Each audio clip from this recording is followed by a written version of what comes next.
Yes, Your Honor.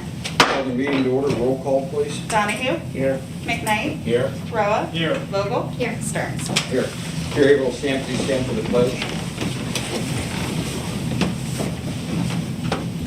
I pledge allegiance to the flag of the United States of America and to the republic for which it stands, one nation, under God, indivisible, with liberty and justice for all. Thank you. If you have a cell phone, iPhone, my watch, whatever, if you could mute it, I'd appreciate it. I promise I'll forget to tell you to turn it on.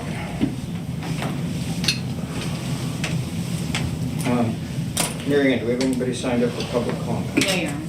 Yes, thank you. Katie will make sure you get a copy of the blank. Notice of executive session, Katie? Your Honor, an executive session was held on October 20th, 2021 to discuss personnel and litigation.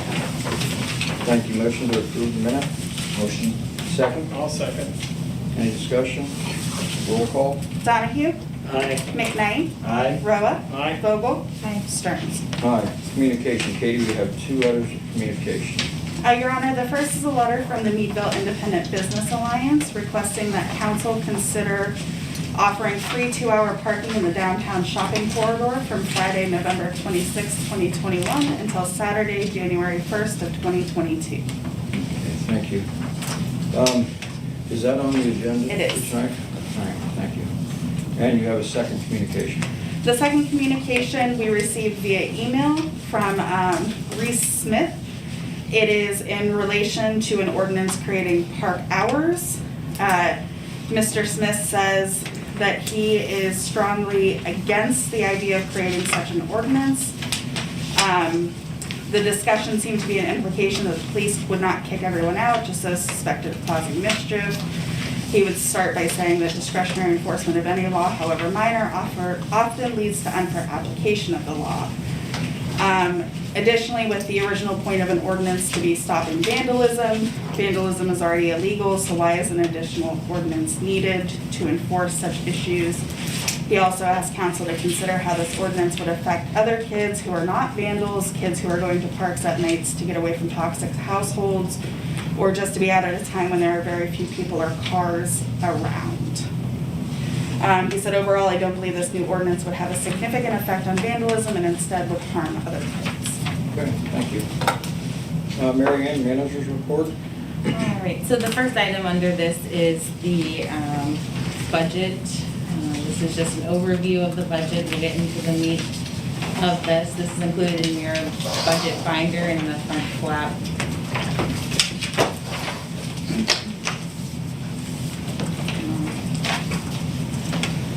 So just going over the 2021 adopted budget summary. General fund expenses in 2021 were $10,055,777. Last year, the budget was balanced with a 1 mil tax increase. The new millage rate is now at 22.92 mils. Year-end projections, the adopted budget in 2021 was $10,530,776 in revenue. This year, at the end of the year, is projected to be $10,886,089. This is $356,113 over projected. Expenditures, $10,530,777.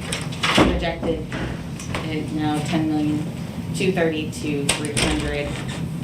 The projected expenditures are lower than the adopted by $298,477. This leads to a total of $654,590. This is basically a reflection of the American Rescue Plan Act funding that the city received in 2021.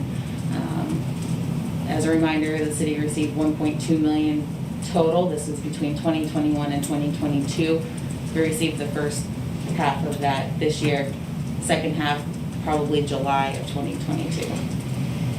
The intent of the ARPA funding is also to recoup any lost revenue due to COVID. Just as a reminder, in the past 12 years, the city real estate taxes have been raised only twice, 2015 by 1.5 mils, and in 2020 by 1 mil. And also in 2013, taxes were actually reduced by half a mil due to the implementation of the stormwater. So for the preliminary 2022 budget, anticipated general fund revenue, $10,966,232. Projected general fund expenditures, $11,770,912. And that leaves it out of balance of $804,680. Possibilities to balance the budget: reduce expenditures by $804,680. And a reminder that 70% of the city's expenditures revolve around personnel, so that would be a reduction in personnel if you wanted to reduce by solely expenses.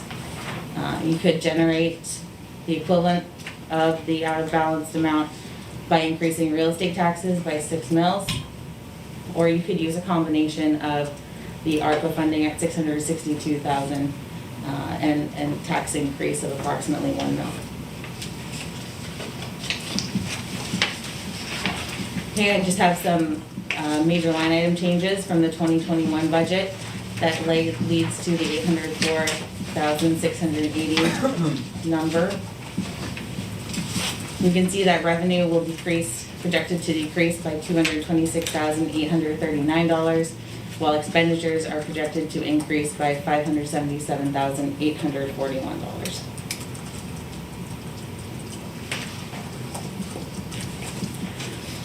The 2022 budget sources of revenue, you'll see 54% of the city's revenue comes by taxes, while 29% comes in departmental earnings, 5% in fines, interest, rents, and miscellaneous, and 12% in the form of grants and gifts. Expenditures, 57% of those expenditures are public safety, so that's police and fire. 20% expenditures revolve around public works, 16% around administration, and 7% around general government expenses and transfers.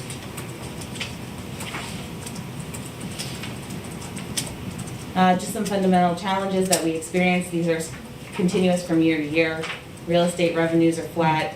The city derives approximately 33% of the revenue from real estate taxes. Again, the assessed value has not risen really since the 1980s, and also 45% of the tax base is tax exempt. The city has come to rely nearly 100% on debt to fund nearly 100% of the long-term capital needs. Earlier this year, we borrowed approximately $4.1 million to cover capital expenditures. Last page, you'll have the budget schedule. So today, this is just the presentation of the budget. Next Wednesday, November 10th at 5:45 will be the first public hearing. And then the study session for council on the budget, where you'll hear from the rec complex, police, fire, and parking fund. November 17th will be the second public hearing, and you'll hear from public works, treasurers, city manager, city clerk, council, solicitor, finance, special funds, and general government. Revenues, November 23rd will be the study session, and projected December 1st will be the first and second reading of the budget by ordinance, and December 15th will be the third and final reading of the ordinance. That's all I have for the budget. Okay, I got a couple questions if you don't mind. Sure. I don't want to get into any of the details, but Tim, did we get a cost on our health care increase? It's projected to be 25%. We're hoping to get it at 25%. And we've already looked at about 10 different options and nothing seemed to pan out. Our usage is, I believe, 39% over the premium amount. And that's within the last 3 months is when what most of the people looking at are focused on. They're looking at costs going forward. I know you weren't here, but maybe you have the numbers. How close is that for the last 2 years? I mean, is that the 25% been? Oh, no, last year, when you switched to UPMC, obviously, I think they gave you a small decrease to switch to UPMC. And then I think they locked in a second year rate of, I'm gonna say 6 or 7%. But, I mean, unfortunately, the usage is the usage.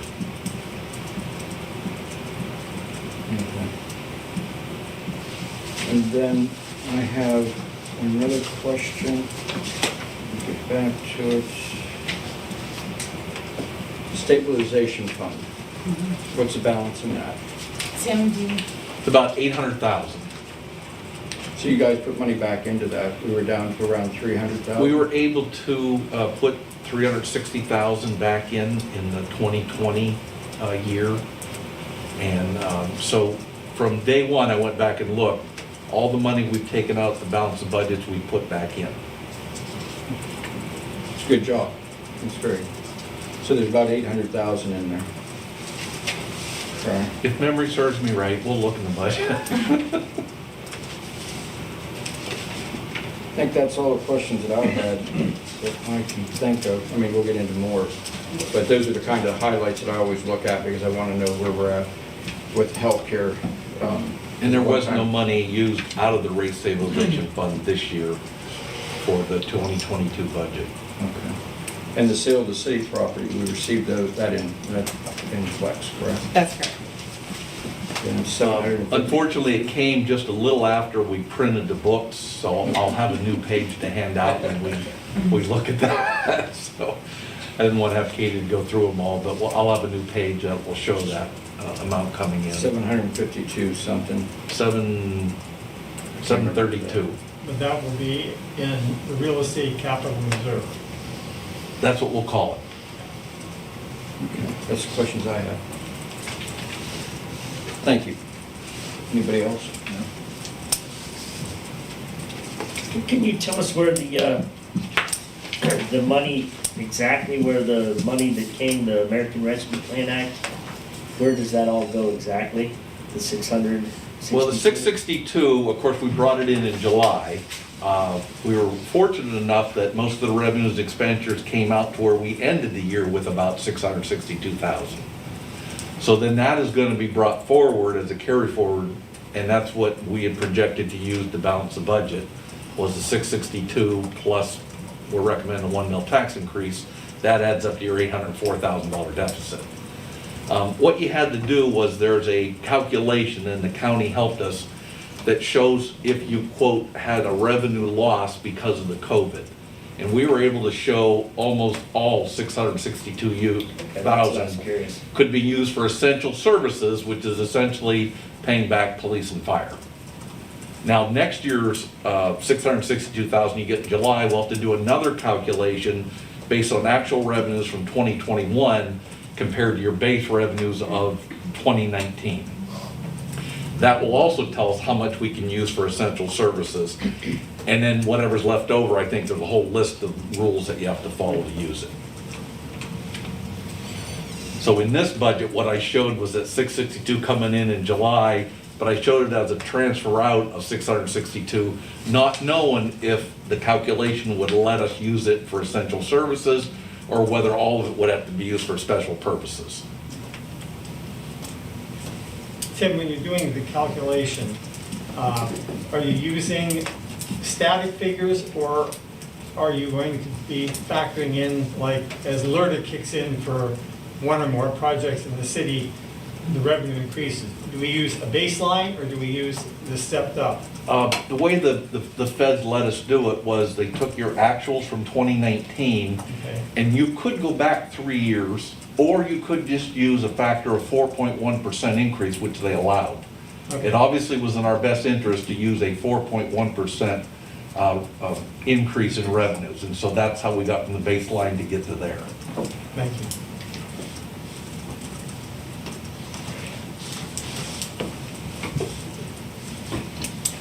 Any other questions? All right. So I'm certain if council has heard yet, Frank Duda, who is the executive director of NASA, will be retiring at the end of this year. To do a search to fill the position, myself along with 2 members of the NASA board conducted interviews and have selected Kim Moyer to be the new executive director. She actually started officially November 1st. Kim is actually here, so everyone can meet her. and put a face to the name. And then the only other thing that I had was that we have closed on the former City Hall building, and as we said, received the proceeds from that sale, in addition to the rents that Meadville Medical Center was paying when they were conducting their COVID vaccine. That's all I have. Welcome aboard, though it's going to be in a different building, but welcome. Wish you all the luck. Council members' priority, home rule. I'm just going to skip down through this. Town hall reassessment. Unless you guys have any comments on those. Okay, we'll move on to the subcommittees. Beautification, Autumn, Larry, any comments? Nope, Nope. hasn't met since we asked him to. Finance subcommittee, Jim, Just anxious to see the budget. and French Creek Council. That's done, okay. NAACP, anything? No. Larry, Autumn? Parking subcommittee?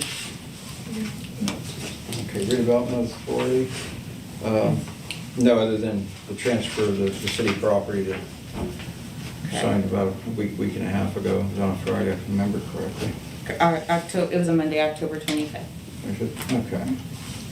Recreation, I don't have anything, do you know? Larry? Tax exempt, Jim? Nothing new. Okay.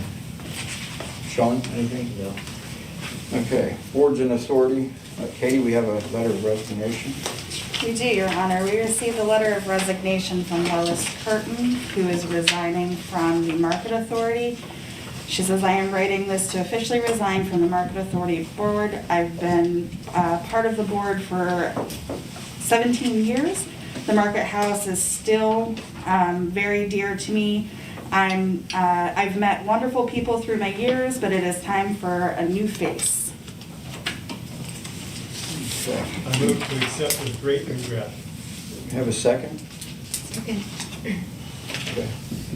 I just want to thank Lois. You know, Jack and Lois was a big fixture on that Market Square with the whole darn thing, and Jack himself was very much involved with the Market Authority, did a lot of the maintenance, and just really appreciate all the time that Lois put in and kept that Curtin name going with the Market House. So we wish her very well with it. We hope we'll see her down at the Market House enjoying spending money. So, anyone else? Roll call? Donahue? Aye. McKnight? Aye. Roa? Aye. Vogel? Aye. Stearns? Aye. This does leave 2 vacancies on the Market Authority. We're holding off on filling those until we receive that resignation, so we'll go ahead and jumpstart that process.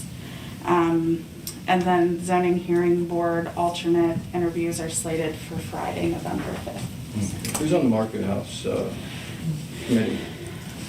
I can double check and get back to you. That's okay. I was thinking it was I think I am. I think it's Bye. Jim I and think it was Sean. Jim and Sean, yeah. Jim and Sean? Okay. Okay, thank you, Katie. So we have a ordinance, third and final reading. Katie? An ordinance of the City of Meadville, Pennsylvania, repealing and replacing Article 713 of the Municipal Code of the City of Meadville entitled Disorderly Conduct and Disturbing the Peace, and replacing it with a new Article 713 entitled Disorderly Conduct. Motion to approve? Motion. Second? I'll second. Any discussion? There are no changes since the last meeting, aside from the fact that Schaefer Law Firm did check on the 10 versus 21 days to enact the ordinance, and it was settled that it was 21 days. Okay. All right. Roll call? Donahue? Aye. McKnight? Aye. Roa? Aye. Vogel? Aye. Stearns? Aye. And we have another ordinance, Katie? An ordinance of the City of Meadville, Pennsylvania, repealing and replacing Article 717 of the Municipal Code of the City of Meadville entitled Disorderly Houses, and replacing it with a new Article 717 entitled Disorderly Houses. So moved. Second? Second. Discussion? Again, no changes since the last meeting. Roll call? Donahue? Aye. McKnight? Aye. Roa? Aye. Vogel? Aye. Stearns? Aye. Discussion Rainbow dam design? We missed something else? Nope, Huh? no, you're The correct. way you looked at me, I'm thinking, okay, what I missed. Bring back to the dam. So, at the last meeting, Heather Schmeltz of USDA and RCS asked council to consider which of the design options that council would like to move forward with. She presented two. Option one was a roller compacted concrete across half of the dam. This was appropriate for a 500-year flood. This was at a cost of 5.5 to 7.2 million. Option two was a roller compacted concrete across the entirety of the dam. This guards against that 1,000-year flood. Cost would be 6.6 to 8.6 million. She also asked whether council wanted the concrete to be covered in grass or not. Again, this is a larger cost than what was initially presented to council. This stems from a lot of different factors, including the area that the construction workers had to work in, along with the increased construction costs and some different design issues that they had with the dam. So council, again, will not be committing any funds to this project during the design phase, only if the future council would decide to move forward with actual construction of the concrete slab. Gary, do you have anything else? Nope. So was there a deadline date for this?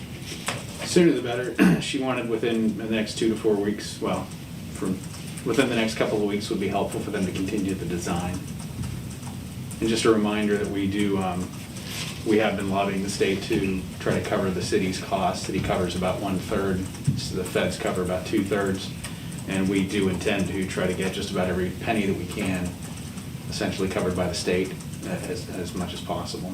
We'll still have some engineering and permitting costs related to it, of course, but we're hoping that the state will come through for us with that. And our share is going to be anywhere, depending on what we choose, 2 million to 10 million, correct? No. 2 million? 2 million it could be up to I thought well, she 2 said- to 3 million, depending on which you come up with, which alternative you go with.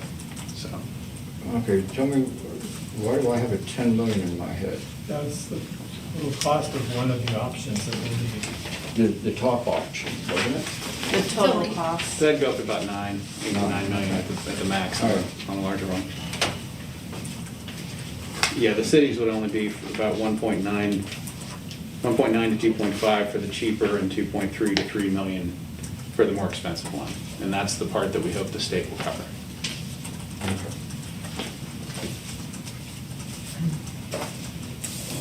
So, Does council have an opinion on which option they would like to move forward with?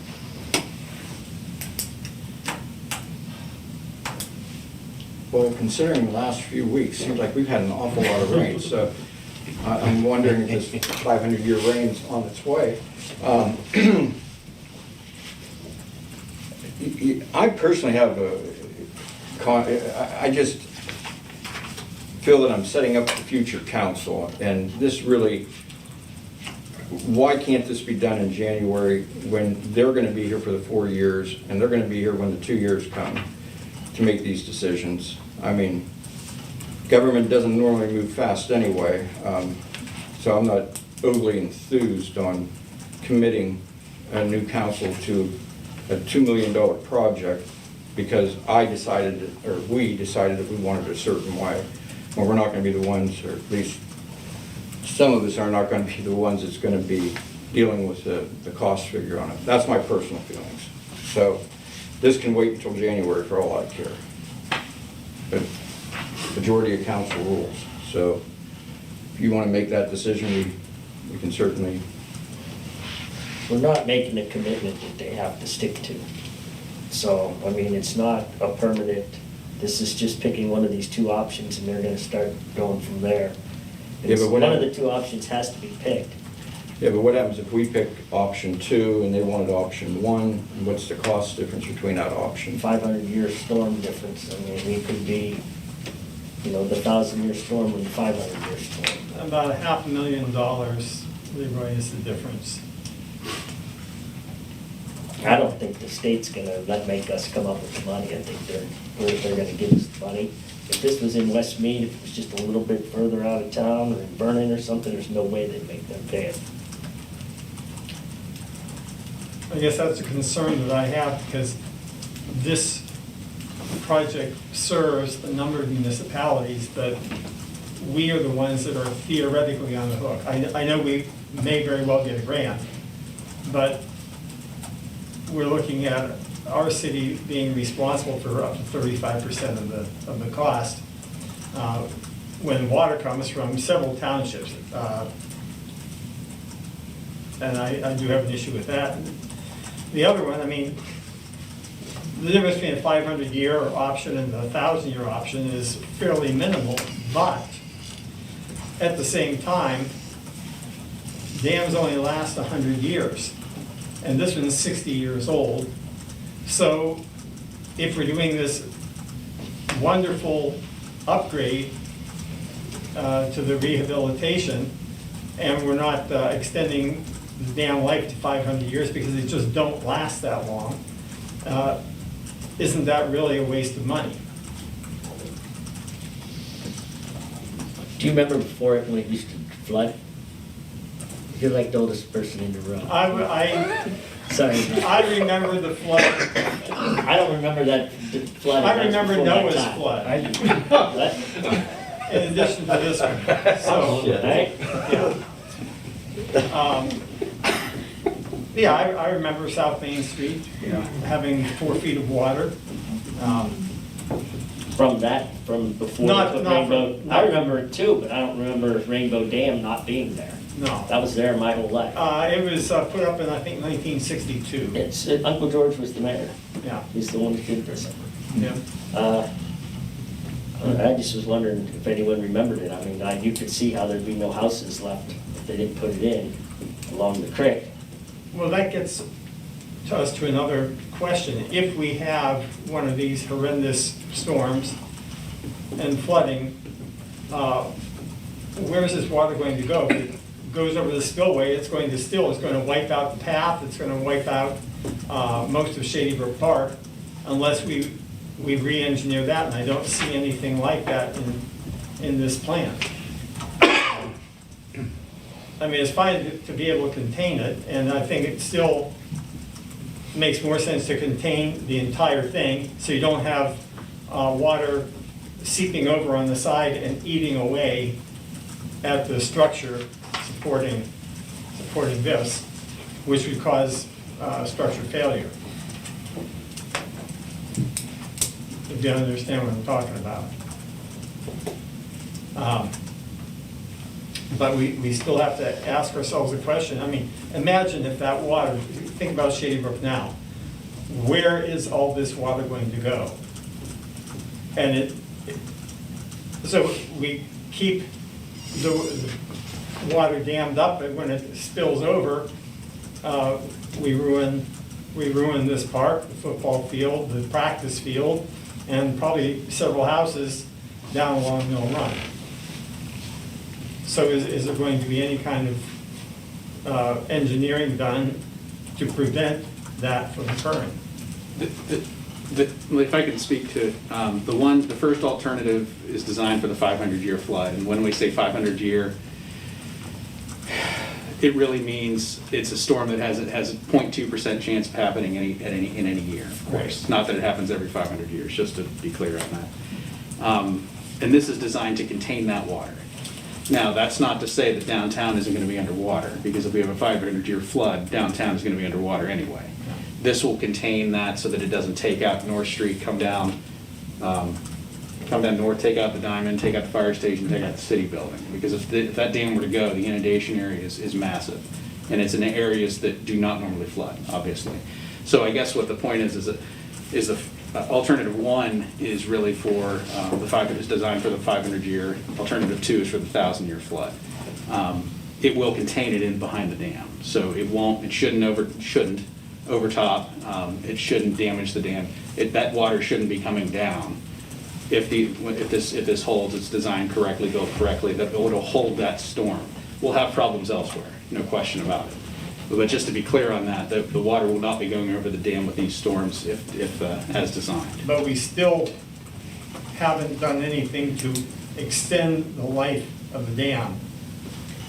This would extend it, I believe, Heather said another 100 years, I believe. But not past that. You're right. I mean, it's not going to last 500 years. Right.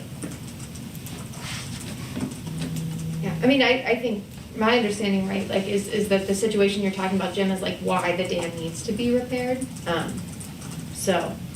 Anyway, my leaning would be option 2, grassed. I think we should,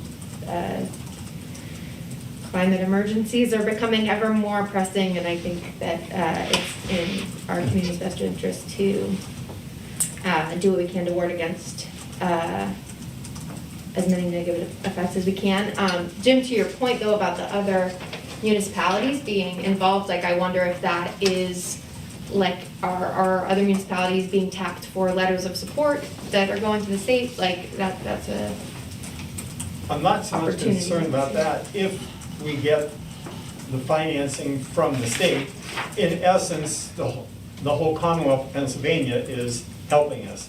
It's just if we are responsible, then we're a solo act. Right, I hear that. I guess I just don't know, like, I don't, like, we have to fix it one way or the other, and, I guess I'm just saying to, like, you know, better our odds of getting that money, right? You know, we could, the application can be supported, I would hope, by other municipalities that would benefit from the updating of the dam. Well, I'm sure they'll remember that if it wasn't for the city, Tamarack Lake would be a dry field and not have water in it. We took that on. We took that on for our residents. So I'm hoping the outside municipalities that are serviced by that will remember that, because it could have been a field today. The city could have not gone through with it. We're in a discussion phase. Where do you guys want to go with it? Either option's fine with me. I'd prefer it to be grass, like uncovered.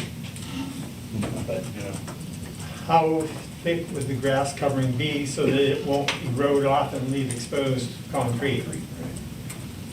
I'm not sure how thick it would be. I can't answer that, but they would be designed so that that wouldn't happen in a normal rain. Anything other than overtopping. If it were to overtop, I mean, if it were to actually overtop, then it would flow away, no question about it. But under normal rain, quote, normal rains, it would be designed so that it would stay grass. I asked them last time why this was going on, why they were looking at this, and they said it's because the rainfalls increased that much. They're getting more, it's just we're getting more at one time. So, you know, in which we see it all the time. I mean, I can't believe that my street looks like a river sometimes. Has it increased that much? And I mean, we sat here roughly 3 years ago, and we talked about the option of $700,000 option. Now, we're looking at 500 and 1,000 a year options. I keep asking myself, what has changed in that period of time? I mean, they made that clear, right? Like, they made that clear in the presentation, and I think Mary Ann made that clear too in her notes to council. I think it was in worse shape than anyone knew. I think materials, costs have increased exponentially. Yeah. And I think the wall was tilted on what they thought, Jim. If I'm not mistaken on that. Well, if you're gonna spend the money, or if the state is gonna spend the money, because I won't commit local dollars at this point, I'd go with the 1,000-year alternative, and I have no problem with grass. So do I. That's fine with me. Okay, there you go. Got it. All right, sounds good, thank you. Okay, any other discussion on it, Ariel? No. New business, discussion resolution authorizing the free 2-hour holiday parking fee. A resolution of the council of the city of Meadville authorizing 2-hour free holiday parking within the city.